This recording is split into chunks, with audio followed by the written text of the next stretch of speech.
Dear students, we are starting the hand complex in the chapter wrist and hand. So, as you can see here, the X-ray, the radiological figure given of a hand. So here you can see that uh, the hand of a person with in the right hand of a person, which we are seeing in the posterior anterior view. That is the right hand. Why? Because you can see that the radius is in the lateral side and the this is the thumb. So the first finger.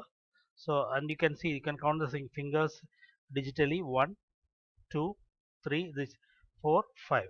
So thumb, the index finger, the middle finger, the ring finger, and the small finger. And you can see the radius here and the ulna here.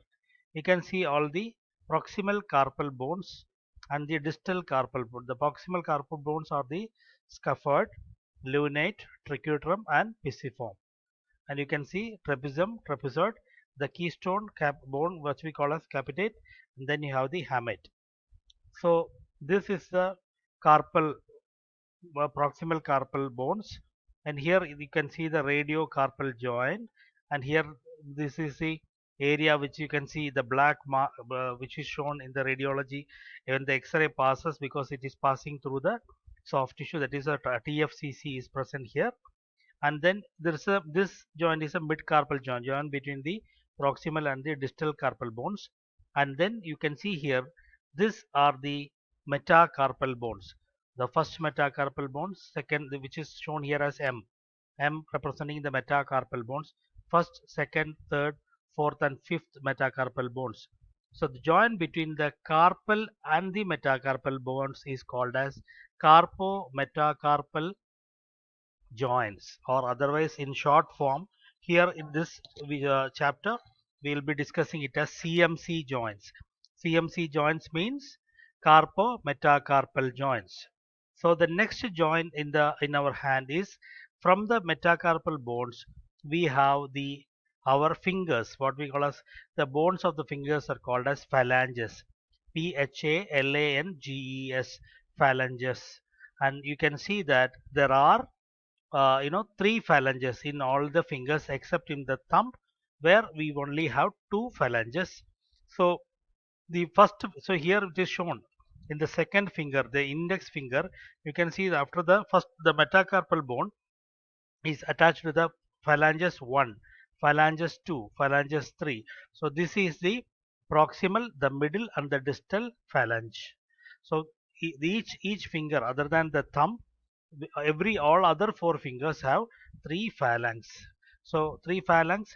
So so the joint between the metacarpal bone and the phalanx, the first phalanx, is called as the, what should it be called, because it is a metacarpal and a phalange. So metacarpophalangeal joint, metacarpophalangeal joint. So joint between a metacarpal bone and the first phalanx is called as a metacarpophalangeal joint. Then we have 2 joints between phalanges. So first, the proximal joint is called as proximal, PIP, proximal interphalangeal. It is joint between 2 phalanx. So interphalangeal joint, here it is shown as proximal intel. So this is between the middle and the proximal. So it is a proximal interphalangeal joint, and the final joint is a distal interphalangeal joint between the middle phalanx and the distal phalanx. So this is the DIP joint. We easily call it as DIP, PIP, and we call it as MCP. All these joints are called as MP. Here it is written as MP, but we usually call it as MCP. Metacarpo, joint between metacarpo and phalangeal. So meta MCP. These are 1, 2, 3, 4, and here also you have the MCP, the joint between the metacarpal and phalanges. Here we have the carpo metacarpal joint. So I hope you understand the structure of the bony structure of the hand. The hand consists of 5 digits, 4 fingers, and a thumb. Each digit has a carpometacarpal joint and a metacarpophalangeal joint. The fingers each have two interphalangeal joints, which are namely proximal interphalangeal joint and distal interphalangeal joint, and the thumb has only one. So because only thumb has two phalanx, they do not have a middle phalanx, they have a proximal and a distal phalanx, so they only have single interphalangeal joint. uh, there are 19 bones. If you count the bones of the hand, there are 19 bones, and so these 19 bones are forming 19 joints distal to the carpals that make up the hand complex. So other than the carpal bones, the hand consists of 19 bones making 19 joints. This is a hand complex. See students, now here the way we are going through in this chapter is the fingers shall be examined separately from those of the thumb. So first we will be studying only about the four fingers, because the fingers, it's easy to study like that because the four fingers are similar, no difference between the number of the bones. So thumb will be studied separately because the whole structure and the number of the bones are also different, the angulation, all the presence are also different. So first we will be studying only about the four fingers, then thumb will be discussed later on. The carpo-metacarpal joints of the fingers. So the first joint is the CMC joints of the fingers, are composed of the articulations between the distal carpal row and the bases of the second through fifth metacarpal joints. So because we are not talking about the first, that is the thumb. So we are talking about CMC joints, distal carpal row, the basis of second through fifth metacarpal joints. The distal carpal row also, of course, is part of the mid-carpal joint. So mid-carpal joint, when we studied earlier, we studied the mid-carpal and the, so distal mid-carpal joint means the distal carpal bones are also part of it. So this joint, the carpal distal carpal row, is part of the carpo-metacarpal joint. The proximal portion of the four metacarpals of the fingers articulate with the distal carpals to form the second through fifth CMC joints. So second, third, fourth, fifth CMC joint. Four CMC joints we are talking about. The second metacarpal articulates primarily with the trapezoid. So if you are going from the distal row of the carpal bones, you know the name very well: trapezium, trapezium, capitate, hamate. So here the second carpal bone is articulating with the second bone, that is a trapezoid, and secondarily with the trapezium and the capitate. This is with the second carpal bone, and also both sides, that is the first distal carpal bone, trapezium, and capitate, some kind of secondary attachment is happening for the second that is a CMC joint of the second metacarpal joint. The third metacarpal article is primarily with the capitate. Capitate is the main keystone. So third metacarpal, if you look at your hand, these ones, the third finger, the middle finger is what we are talking about. The third metacarpal means the middle finger. When you keep it itself, the middle finger is actually in the center of our hand. So the keystone, the capitate, is also center of the hand. So it is primarily articulating with the capitate, but also articulating with the what you call as the fourth metacarpal articulates with the capitate and the hamate. So third metacarpal directly to capitate only, fourth metacarpal to capitate and hamate, fifth metacarpal articulating with the last bone, that is a hamate bone. Carpo-metacarpal ligaments.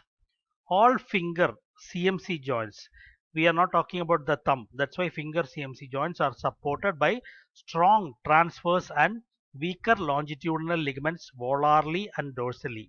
So volarly means anteriorly, dorsally means posteriorly, are supported by very strong, the important ligament here is a strong transverse ligament, and the weaker longitudinal ligaments volarly and dorsally, both anterior and posteriorly there are longitudinal ligaments, but mainly by the strong transverse ligament.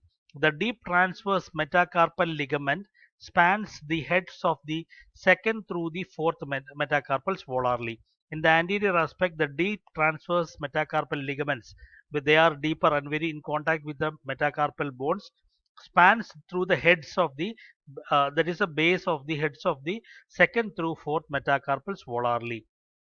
The deep transverse metacarpal ligaments tethers together the metacarpal heads and effectively prevents the attachment attached metacarpals from any more than minimal abduction at the CMC joint.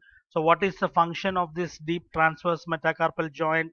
They have to maintain the stability of the metacarpal heads. That is a proximal metacarpal bones head should be cannot be splayed or separated. So they should allow minimal. When you see, just you try to put your hand on your table or somewhere and then try to spread the fingers.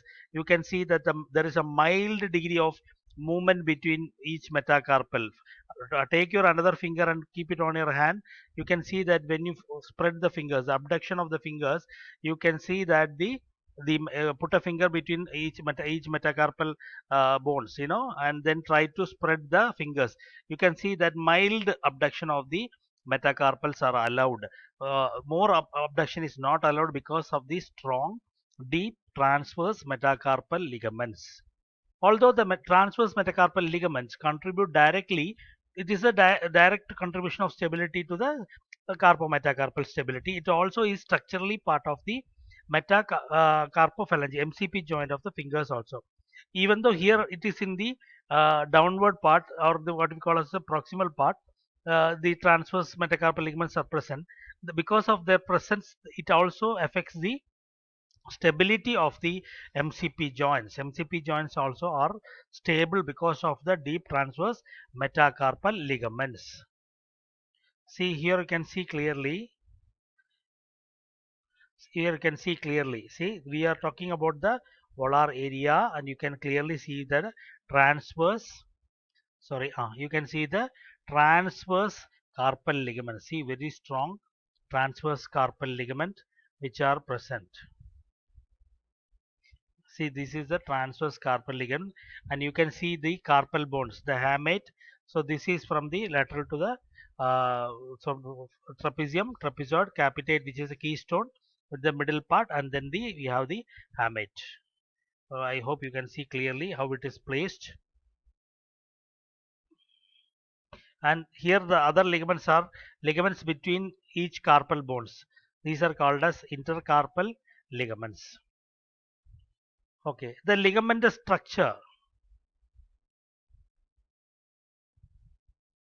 The ligament structure is primarily responsible for controlling the total range of motion available at each carpometacarpal joint, although some differences in articulations also exist. One attribute of the distal carpals that affect this carpometacarpal joint and the hand function but not the wrist function is the volar concavity.